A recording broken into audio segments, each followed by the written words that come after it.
High friends, welcome to my channel Anjali's food blog. मी आज बनवली आहे डांगराची भाजी, वरण भात आणि खरवस बनवलेला आहे।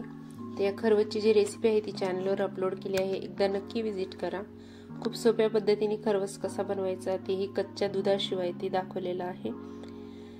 सर्वात आधी मी इथं कुकर लावून घेतलं, एक वाटीभर डाळ लावली कुकरमध्ये, तूर डाळ, आणि 3 शिट्ट्या करून घेतल्या। साईडला तुम्ही बघू शकता दुसऱ्या पातेल्यामध्ये मी जिरा राईस शिजायला ठेवला आहे।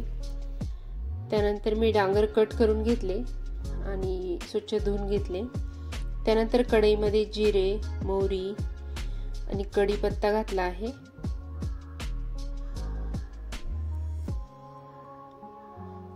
त्यानंतर ठेचून घेतलेला लसूण घातला आहे, परतून घेतला हलकासा।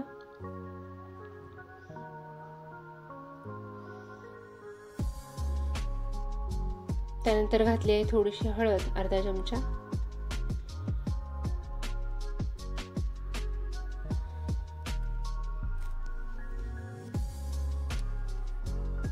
एक चमचाभर धना पावडर घातली आहे।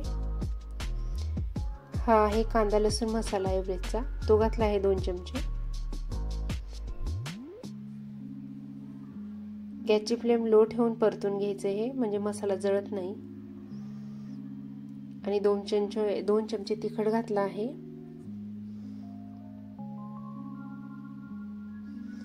अगदी कमी तेलात ही भाजी केली होती मी। व्यवस्थित मिक्स करून झालं, सगळं छान परतून झालं होतं। त्यानंतर मी साईडला डांगर ठेवलं होतं, स्वच्छ धुवून कट करून घेतलेलं, ते घातलं आहे वरून।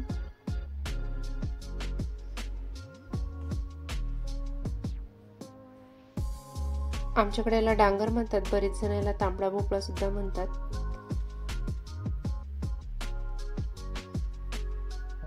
आता जर याची क्वांटिटी जास्त दिसत असली तर शिजवणी ही भाजी खूप कमी होते, त्यामुळे मीठ घालताना अगदी जपून घालायचं। मीठ घातलंय चवीपुरतं।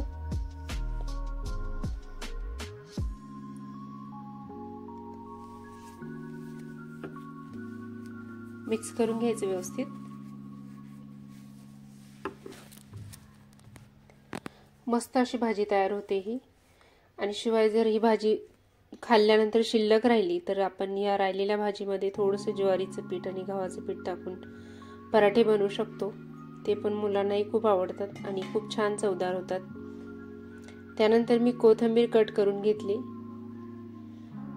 आणि भाजी शिजून झाली होती। थोडंसं एक अर्धा कपभर पाणी घातलं होतं मी या भाजीमध्ये, म्हणजे जराशी पातळसर अशी भाजी होईल।